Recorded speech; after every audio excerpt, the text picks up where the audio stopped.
দেশের বুকে মোদির শাসিত এই দেশের বুকে মমতা ব্যানার্জির শাসিত এই রাজ্যের বুকে গরিব মানুষ হওয়াটা অপরাধ। বন্ধ হয়ে যাচ্ছে, কলেজে ডিপার্টমেন্টে ক্লাস হয় না, তারপরে যারা পড়াবেন ক্যাম্পাসে তাদের হচ্ছে গিয়ে রিক্রুটমেন্ট নেই, মন্দির করছেন, দুর্গাঙ্গন করছেন, মিটিং করছেন, হচ্ছে কি মানে করছে, মানে মন্দির করছে পুরীতে, এদিক ওদিক মিটিং করছে, মিটিং করে এসে যখনই একটা বলছে যে করছি, মন্দির করছি, কিন্তু কর্মসংস্থান কোথায়? 2011 সালের পর থেকে যে কারখানাগুলো তালা পড়ে গেছে, সেই তালাগুলো কি ভাঙা গেছে? দেখো, সাধারণ মানুষকে তার ভাষার জন্য বাংলাদেশি তকমা দিয়ে তার উপর আক্রমণ করা হচ্ছে।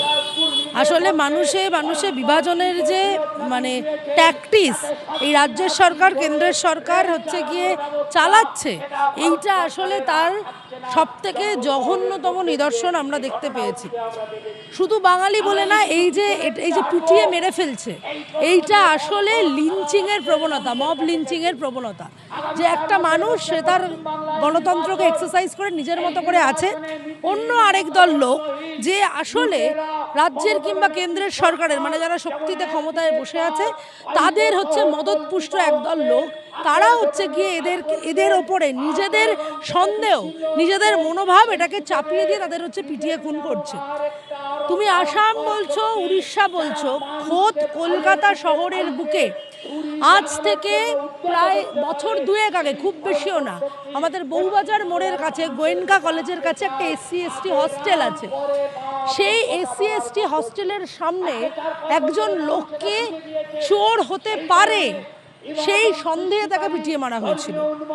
আমরা বামপন্থীরা তার মানে এই ঘৃণ্য ঘটনার প্রতিবাদ আমরা জানিয়েছিলাম, এবং সার্বিকভাবে গোটা রাজ্যের মানুষ যারা হচ্ছে গিয়ে বাংলা ভাষায় কথা বলছে অন্য রাজ্যে গিয়ে, তারা এই পশ্চিমবাংলা ছেড়ে চলে গেছে। তার কারণ হচ্ছে গিয়ে এই পশ্চিমবাংলায় চাকরি নেই, দিন আনা দিন খাওয়া মানুষ, তাদের যে ডেইলি ওয়েজ মানে প্রতিদিন কাজ করছে তার যে ন্যায্য মজুরি প্রতিদিনের, সেটাই পশ্চিমবাংলার বুকে দাঁড়িয়ে তারা পাচ্ছে না। কোথায়? সেটা মুখ্যমন্ত্রী বলছে, সামনে ভোট আছে তাই। কোনো বেকারত্বের হার এই পশ্চিমবাংলার বুকে দাঁড়িয়ে কমেনি। পশ্চিমবাংলার বুকে দাঁড়িয়ে বেকার যুবক যুবতীরা তারা পরিযায়ী শ্রমিক হিসাবে ভিন্ন রাজ্যে চলে যাচ্ছে। তাতে যদি বলা হয় যে বেকারত্বের হার কমছে, তাহলে এইটুকুই বলবো যে মমতা ব্যানার্জি এই রাজ্যের মুখ্যমন্ত্রী ভাবের ঘরে এই পশ্চিমবাংলার মানুষকে চুরি করা শেখাচ্ছে। মালদা বলো, মুর্শিদাবাদ বলো, নদিয়ার একটা অংশ বলো, বাঁকুড়া, পুরুলিয়া, এই গোটা অংশের বাড়িতে গিয়ে দেখবে 18 থেকে 40 বছরের যে সকল ছেলে মেয়েদের বাড়িতে থাকার কথা তারা বাড়িতে নেই। তার কারণ তারা ভিন রাজ্যে চাকরি করতে চলে যাচ্ছে। এবার ভিন রাজ্যটা যখন কেরল হচ্ছে, কর্ণাটক হচ্ছে, তামিলনাড়ু হচ্ছে, এই ধরনের ঘটনা আমরা শুনতে পাচ্ছি কম। কিন্তু সেই জায়গাগুলোই যখন বিজেপি শাসিত কোনো রাজ্য হচ্ছে, সেটা ত্রিপুরা হতে পারে, আসাম হতে পারে, সেটা হচ্ছে উড়িষ্যা হতে পারে, আমরা দেখতে পাচ্ছি মানুষের ভাষার জন্য তাকে সন্দেহ করে, বাংলাদেশি সন্দেহ করে যে পিটিয়ে মারা হচ্ছে। এই যে ঘটনাটি ঘটেছে, ছেলেটির কাছে তার আধার কার্ড পর্যন্ত ছিল। আজকে আমি রাস্তা দিয়ে যদি হেঁটে যাই, আমায় যদি একদল লোক এসে ঘিরে ধরে বলে যে তোমার আধার কার্ড দেখাও, তুমি বাংলাদেশি কিনা, আমার কি মানে আমি তো বাউন্ড নই তাকে হচ্ছে আধার কার্ডটা দেখাতে, বা আমি তো হচ্ছে কি আমার কোনো বাধ্যবাধকতা নেই তাদের আধার কার্ড দেখাতে, কিন্তু সেই মানুষটা আধার কার্ড পর্যন্ত দেখিয়েছিল, তারপরেও তাকে পিটিয়ে মারা হয়েছিল।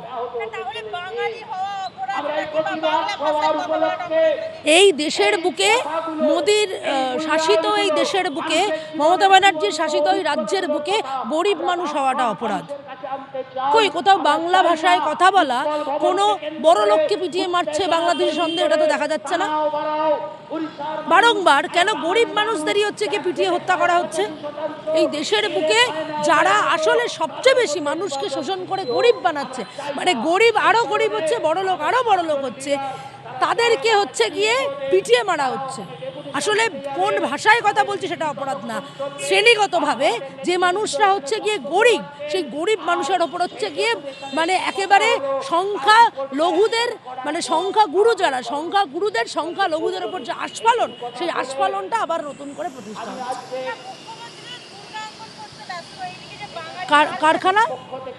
কারখানা, শিক্ষাঙ্গন, আমরা ছাত্র আন্দোলনের হচ্ছে গিয়ে কর্মী, স্কুল বন্ধ হয়ে যাচ্ছে, কলেজে ডিপার্টমেন্টে ক্লাস হয় না, তারপরে যারা পড়াবেন ক্যাম্পাসে তাদের হচ্ছে গিয়ে রিক্রুটমেন্ট নেই।